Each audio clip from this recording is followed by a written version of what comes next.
Hello, my friends. This is Brian, the speaker for the dead, coming to you guys today on May the 4th. May the 4th be with you. Hail Adega Outlaw, thank you for coming. This is kind of an impromptu deal, like the name says. I was not planning on doing a stream. I was at work today. I was listening to everybody's different streams and different opinions on Star Wars Day, and I just thought, you know what? I should actually just say something for anybody who wants to hear, whether they love it or not. But I just thought, you know what, this is special. This is something that, I mean, Star Wars is special, so it's something we should talk about. So welcome, Xenocide. So this may not be a long stream, but I just wanted to talk about this for a moment because as I heard other people talking about this today, I heard a lot of different perspectives, good, bad, positive, negative. I watched Gary from Nerdrotic, and he's basically Star Wars is dead, and I never want anything to do with it again. I heard Doomcock talk about it, and he's basically kind of changed his position on it. He's more positive than he's been in a long time about the possibilities of Star Wars. With Loki and Loki's Mornings of Mischief, watched his live stream this morning, and he seemed pretty positive. They talked about a lot of stuff. And so it's important to talk about this stuff and to actually talk about stuff we care about. Because to me, Star Wars is not dead. Star Wars will only be dead when I let them kill it for me, when I let them take it from me, when you pry it from my cold, dead hands, as it were. But it's not dead. The only way it's dead is if we let it go, if we stop fighting for it, if we stop loving it and believing in it. Now, do I believe in the Disney sequel trilogy? No. Do I want to watch that? No. A lot of people were saying, well, the real day is the 25th. That's the real Star Wars day. And I'm just like, and I thought about that, and a lot of people were upset that anybody's celebrating this corporate holiday today. And I just thought, every day Star Wars Day. It's like an unbirthday. Every day is your unbirthday, except for your birthday. But it is something that, I mean, any day is a good day to throw a Star Wars movie in and watch Star Wars. Hail V-Star. Thank you for coming. Yes, and may the 4th be with you. And so whether this was created by Disney or corporate interests, or I just thought it was clever. May the 4th be with you. The first time I heard that, I just thought, why the hell didn't I think of something cool like that? So my take on this is just love Star Wars. Just love it for what it is, and don't like what you don't like about it. Love what you love about it. Celebrate what makes you happy. I'm not the biggest fan of the prequel trilogy, but there's some really great things in the prequel trilogy. I like some of the parts that other people don't like, all the Senate talk and all that kind of stuff. Yeah, I'm like, yeah, I kind of like that. It tells you, it builds the universe. It shows you what the Republic was like, why the Republic fell, because they'd become corrupt. And anyway, so there's a lot of really cool things when it comes to Star Wars to celebrate. I celebrate Rogue One. I love Rogue One. Out of all the things that Disney has done, that's been the best thing. And I mean, if that's all we got, if that's all I can celebrate out of it, that's worth it. The Mandalorian has been pretty good. The last season of the Clone Wars was pretty decent until they got to the girls with the messed up hairdos and stuff like that. But you know what? I can overlook some of that for the good stuff that was in it. That's Dave Filoni. That's Jon Favreau. It's those guys creating this cool stuff because they still love Star Wars. And I don't want them to win. I don't want to watch them destroy something I love. And they can only do that if we go, eh. And so, but yeah, Adega just brought this up. He said, peace. You forced me. Yeah. Kamikaze, welcome. I have not seen The Bad Batch yet. I have not watched that. So I've not seen the new episodes and stuff, and I was kind of weighing whether I was going to watch that or not, because I've kind of been done with Disney since Gina Carano's firing. That was kind of the last straw for me. But at the same time, like I said, there's a part of me that's just like, Dave Filoni's doing this stuff. So I just think it's still worth maybe giving it a shot. Not to give Disney kudos, but at least when I go watch that, as opposed to watching the Disney trilogy, if I have, if you have Disney Plus, you're telling them this is what I love and this is what I don't. It's the same reason I went and saw Demon Slayer in the theater this last weekend, because I want to give the money to the places that are making the entertainment that I want to see. I'm going to support them with my wallet. I'm going to give them the money when they deserve it. And when they don't, you're not getting anything out of me. I'm just going to walk away and leave you standing there with all this money that you've spent on something that nobody wants. But I'm not going to let them take my franchises from me. They can't take Star Trek. They can't take Star Wars. They can't take whatever their next thing is. I'm sure there's another thing that'll be coming that they're going to try and take away from us. But I'm not going to let them. I am going to love what I love and fight for what I want. And that's how you win. But I kind of thought it would be interesting to pull up this poster today, because I saw this and everybody's kind of commented on this, but I hadn't really said anything. So, so this is the official thing. And as everybody's been talking about today, notice what's not on here. The sequel trilogy. Now, I hear that I've seen the actual expanded one where they do put the sequel trilogy stuff out on the outer edges and stuff. And I just think, yeah, that's where it belongs, out on the fringes where nobody's going to pay attention to it or ever really. And you know what? If you like those, more power to you. You're wrong, but more power to you. Bless your hearts, as they say in the South. I can't help but wonder what happened to Luke in this picture. This is what Luke would look like if he had a vagina. I mean, I'm sorry. Did I say that out? That was my inside voice getting out for just a minute. But yeah, they kind of airbrushed femininity into Luke's face here. And I'm just like, no, that's no. but yes, Ventress does look awesome. And I was surprised at how big they made her in this picture. I'm like, she's bigger than the AT-AT. So, I mean, but she was a really cool character. She's one of my favorite characters from the Clone Wars, because she's a part of the dark side, but then she gets betrayed, and then then she kind of comes around, and I mean, she's a very complicated, complex character, and I like that in a character. And that's the thing that you get with Star Wars. You get really cool, complex characters. Not all of them. Not all of them are complicated. But I remember Loki was asking everybody this morning on his show, like, who their favorite characters were and who was their least favorite characters. And I sat there thinking about that, and I was like, oh. And the obvious answer for me is Jar Jar Binks. But for me, it goes deeper than Jar Jar Binks as far as being a bad character.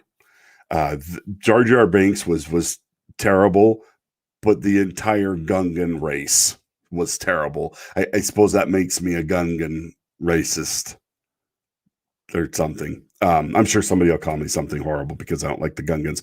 But the big guy that's like and making the weird noises, and the general's a bombastic, and I'm just like, oh my gosh. Yeah, the Gungans I couldn't wait for the Gungans to not be on screen anymore. And that's why I say I like that. I like the Senate parts more than I like when the Gungans are on the screen. Even during the big fight scene where they're fighting the droids and stuff. I was just like, no. I was just like, this is not a no. Mm-mm. Darth Vader. Yeah, Darth Vader is a great character. As far as a favorite character of mine, it's and a lot of people were saying the very same thing. It's probably Luke.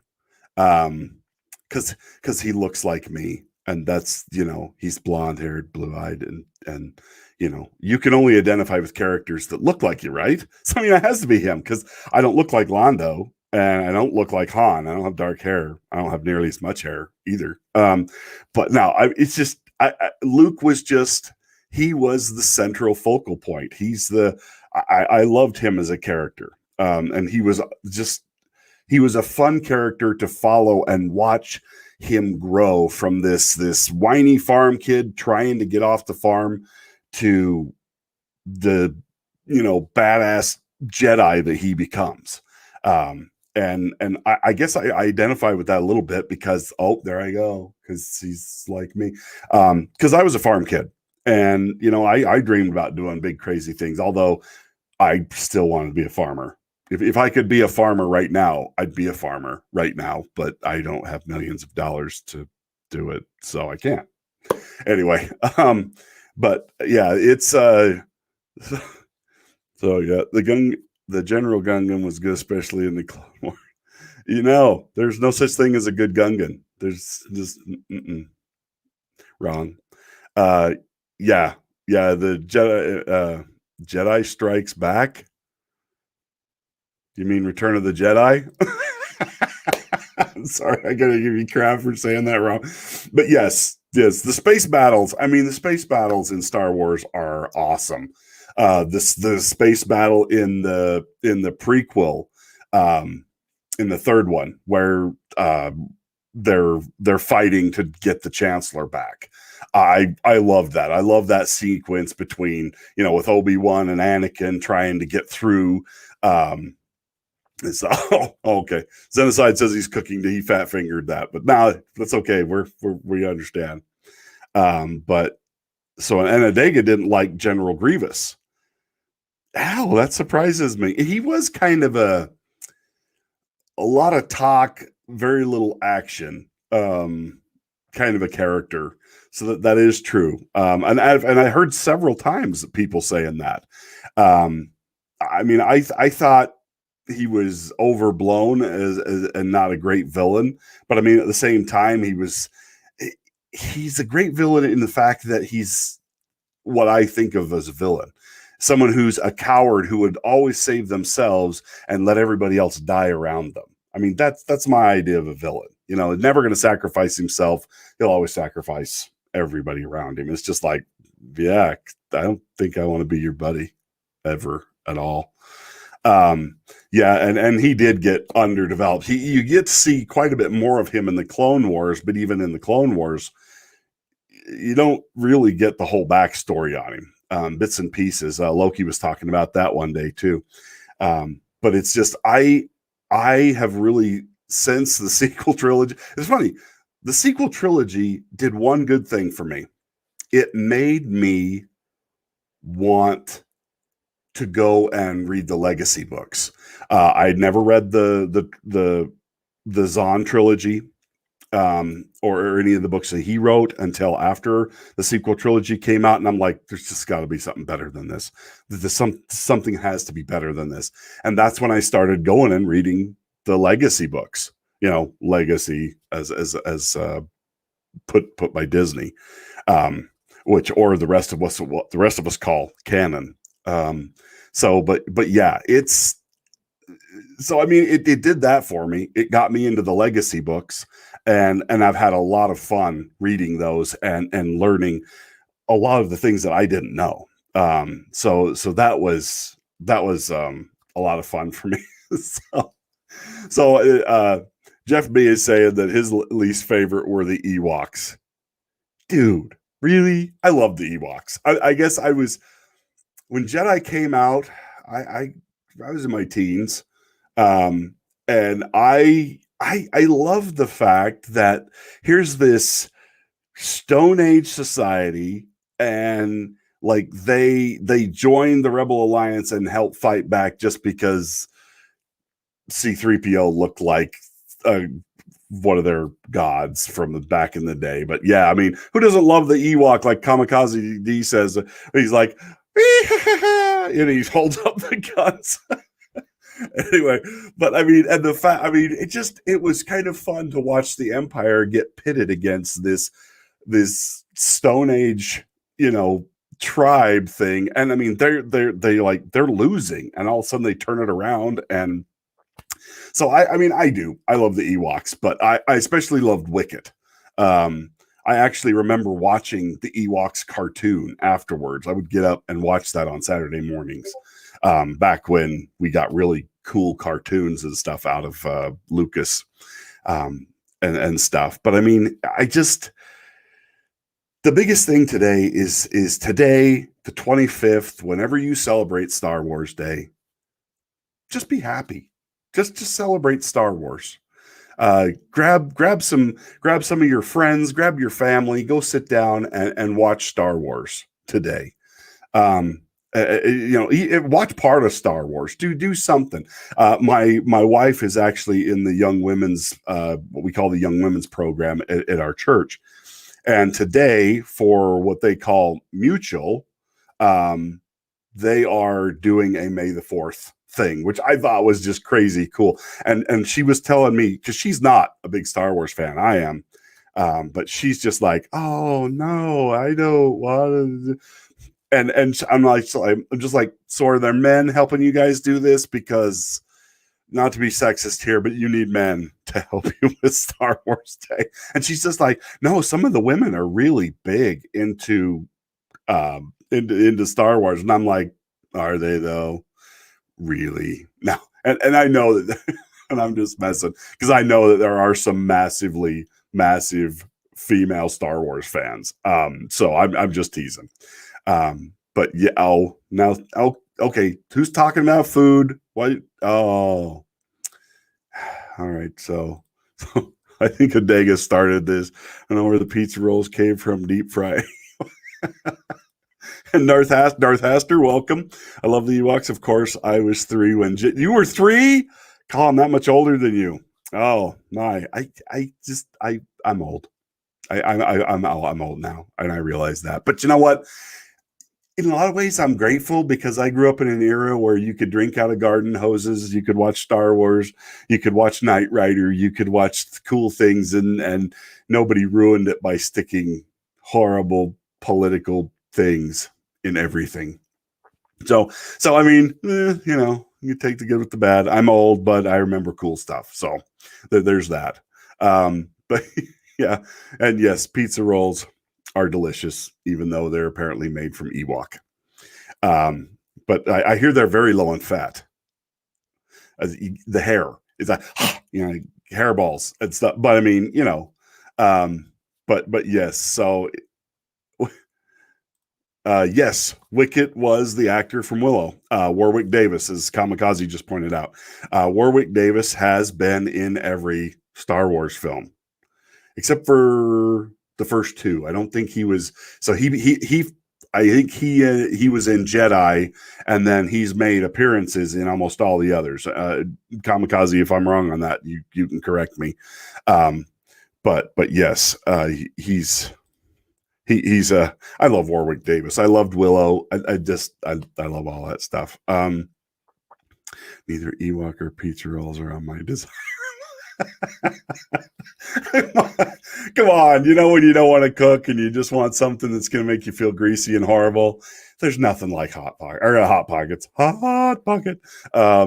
like pizza rolls. Yeah, no, it's oh no, that would taste like butt. I mean, Chewie wouldn't even eat one of those, and he used to eat people. Remember? Just watch Solo. It'll ruin your appearance. It'll ruin what you think about Chewie. But now I'm hungry now. I had pizza for dinner tonight. Not that means anything. But so, I mean, Star Wars is something special. It brought so many people together, and it continues to do so. Unfortunately, there's people that want to make Star Wars something that's divisive now, and they want to turn us against each other using it. But I'm not going to let them. I'm not going to let them. I love Lando Calrissian, and he's black. Oh my! I wonder if anybody ever told him that he was black. I mean, apparently you have to tell characters that they're black. You have to really, really focus in on that, according to Falcon and Winter Soldier. You've really, really got to let people know what skin color they are, just in case they missed it. Not that I watched it. I didn't watch Falcon and Winter Soldier. I had no desire to see that. But yeah, no, Star Wars is something that I remember. I went and saw it in 1977 with my family, and we went to the drive-in. And we went the first night, and the cars were backed up for 3 miles trying to get into the drive-in. So we didn't get in the first night.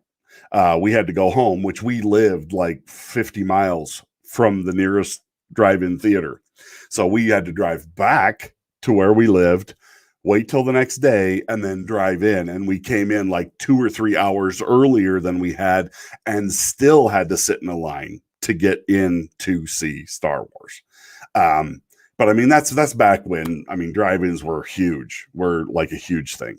Where you used to put that horrible little speaker on the window, and it was like, I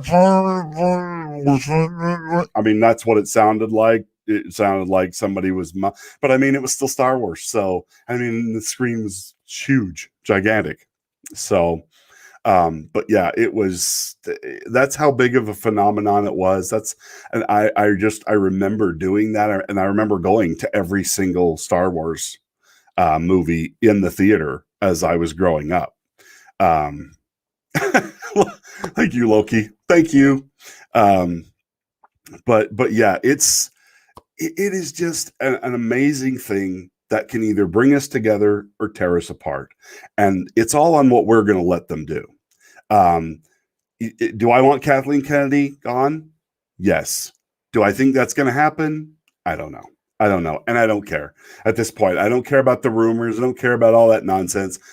I'm just going to focus on what I love, and I'm going to care about that. And I'm going to work towards that kind of a thing in my life. I don't want to be negative anymore. I don't want to let them make me mad all the time, because you will be mad all the time. I mean, nonstop all the time. And I love Gina Carano. I hate what happened to her. They're saying she's in talks to come back to The Mandalorian. Awesome. I hope they do that. And I mean, I hope she comes back, and I hope Disney, I hope her. The one thing I kept thinking when everybody brought this up was, okay, if she comes back, as part of that coming back, I would want the biggest mea culpa from Disney that you have ever seen.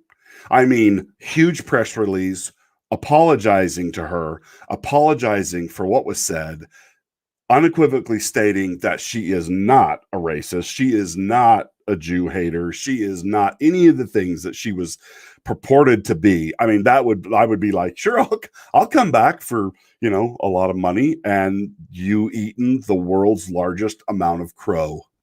I mean, super sized helpings of crow. But yeah. Well, yeah. When Jeff is talking about the speakers of the drive-in, yeah. I mean, when they worked at all. I mean, usually it was just like watching a giant version of a silent film, or you get every other third word, or I mean, a bit of stuff. So, but I mean, but it was that experience. I love the drive-in, and I still do. We still have them here. In fact, the one I went and saw Star Wars in is still here, and it occasionally opens when somebody's just desperate enough to get. I mean, but we could have had those during COVID, because everybody could have been in their cars and they could have measured to make sure that we were 6 feet. Oh, I said the C word. Ooh, canceled. But yeah, no, I welcome Curtis YZ. Thanks for popping in. But yeah, it's I don't know. I'm gonna go watch the Bad Batch. I'm gonna find out whether it's good or bad. If it's good, I'll give Dave Filoni kudos. Dave Filoni and anybody else who specifically worked on it, and not anyone else at Lucasfilm. Anybody who had anything to do with Geo the Rock becoming a character, no, no. But yes, may the force be with you, Curtis. Jeff B is Godzilla at the drive-in is better without a space. I remember the old Godzillas, that were in Japanese, and then they subtitle or they dubbed the English voices over, and the mouths were like moving, and then like a minute and a half later, like the English word, it was like the worst dubbing jobs in history. They were terrible. But yeah, I mean, it was still fun. It was still fun to go see and to get to have those experiences, and I'll never forget it. I remember going to see Jedi in the theater, and Jedi is probably my favorite because it's the one I remembered the most, because I was old enough at that point to really, I mean, I remember them all, but I didn't remember them as well as I did Jedi. And watching Luke take out the Rancor and actually becoming a Jedi, and I mean, it's just there's so much good stuff in that one. I mean, that is the arc where he saves his dad. I mean, so that's just cool. But yeah, no, it's it. So I just can't stand the CGI anime style personally. Is that you mean on the Bad Batch? I actually like the Clone Wars and Bad Batch animation style. I hate the Rebels, like what they tried to do for Rebels. I actually tried to go watch Rebels, made it halfway through the first episode, and was just like, no. I was like, nah, nah. It was just too, I don't know, childish. After the Clone Wars and after what I know is possible in animation, because I'm a huge anime fan, I'm just like, this is what, no, this is not okay. Yes, Darth Aster, anything, literally anything is better than that. But you know what? And that's just it. It's failing. It's fallen on its face. Nobody's interested in it. Nobody's talking about it other than to make fun of it. And that's the way this works. Follow what you love. Go out there and put our money where our mouth is. Talk with our wallets, because that's what they listen to. That is absolutely what they pay attention to. And that's how we're going to have to win this battle. Yes, but could you contain it? That's the question there. Could you actually contain it? But no. So I mean, how many of you guys in the chat are going to go watch a Star Wars movie today? I mean, how many of you guys are going to spend time, or gals, pardon me, are going to actually spend time watching a Star Wars movie today, or watching the Bad Batch, or watching something along that line? Because yeah, it's that's how you keep this. That's how you keep the happy, positive things in your heart. You know what? I don't know how many of you've seen it. I imagine everybody, because everybody's talked about it. But they went back, and just a small group of guys, I think it might have been one guy, went back and redid the scene from A New Hope with Anakin, or with Obi-Wan Kenobi and Darth Vader from the Death Star, and they reworked that whole fight sequence. I can't remember what's his, like, SC-36 or something like that. But it's fantastic. If I could take that off the internet and stick that into my version of A New Hope, would so totally do it.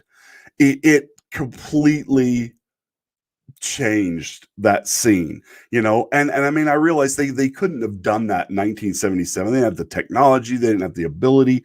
I mean, Obi-Wan Kenobi, the guy that I just lost the guy's name that plays Obi-Wan Kenobi.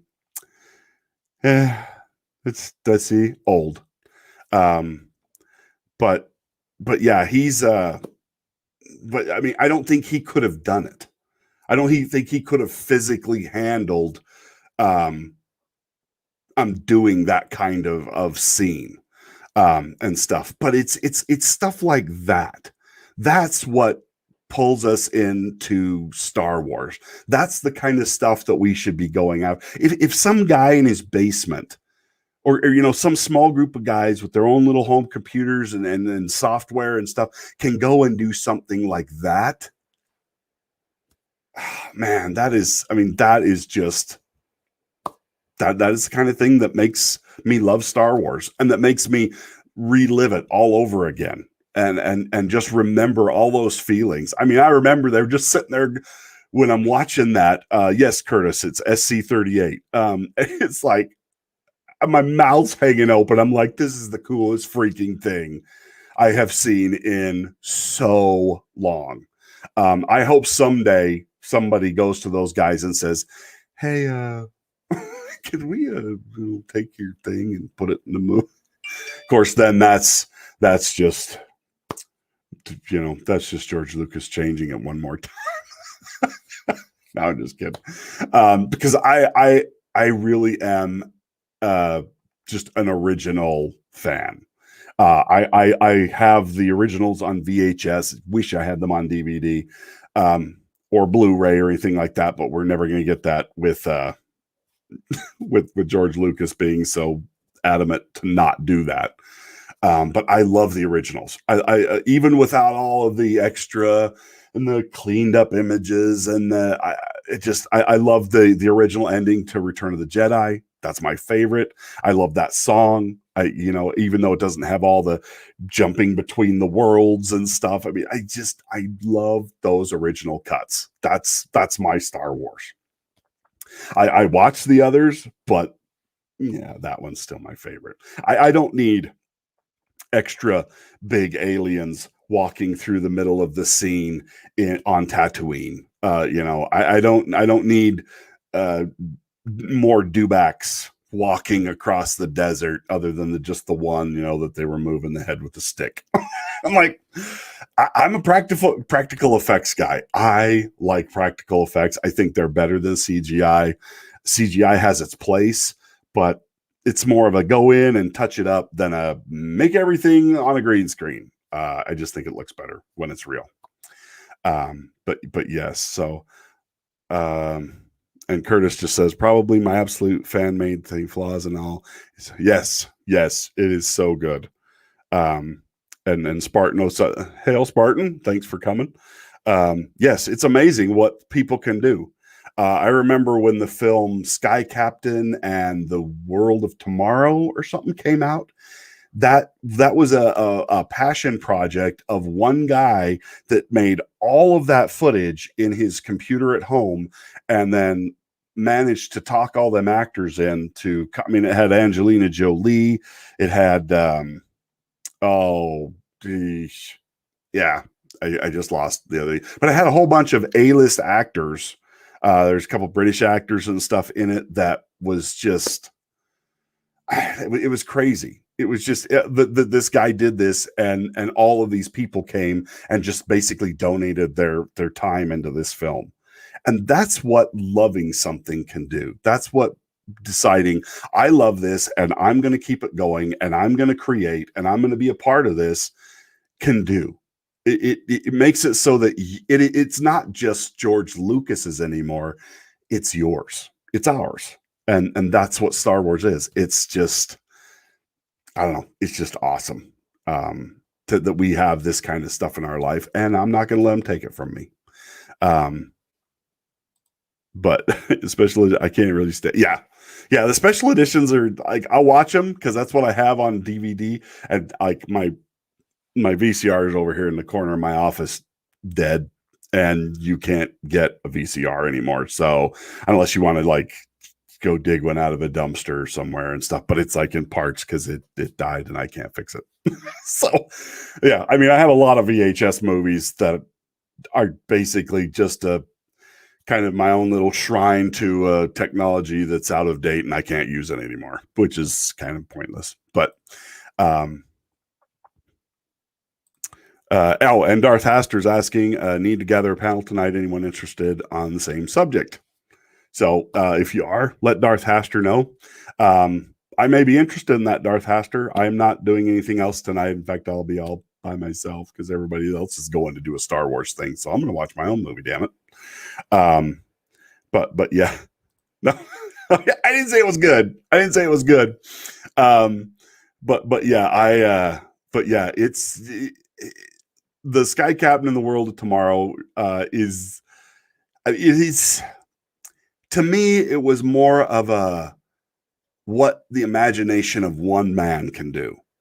That he put all his time and effort and energy into creating this like 1950s 1940s style film, and it drew all these people to him to get involved in it. And I mean, yeah, I mean, the story is a little hokey, and I mean, it's just, but I remember watching movies like that when I was a kid. I mean, I have the poster of Forbidden Planet. I remember watching that on the late night science fiction show with my mom when my mom was ironing, because my mom couldn't sit down. Like, my mom could not just sit down and watch a movie. She was one of those people that had to be doing something all the time. So we went downstairs and she ironed, and we watched this when it came on the late night sci-fi show. And I love those old science fiction shows. I mean, those old science fiction movies and all that kind of stuff is what gave us Star Wars. It's what George Lucas drew a lot of his inspiration for creating Star Wars from.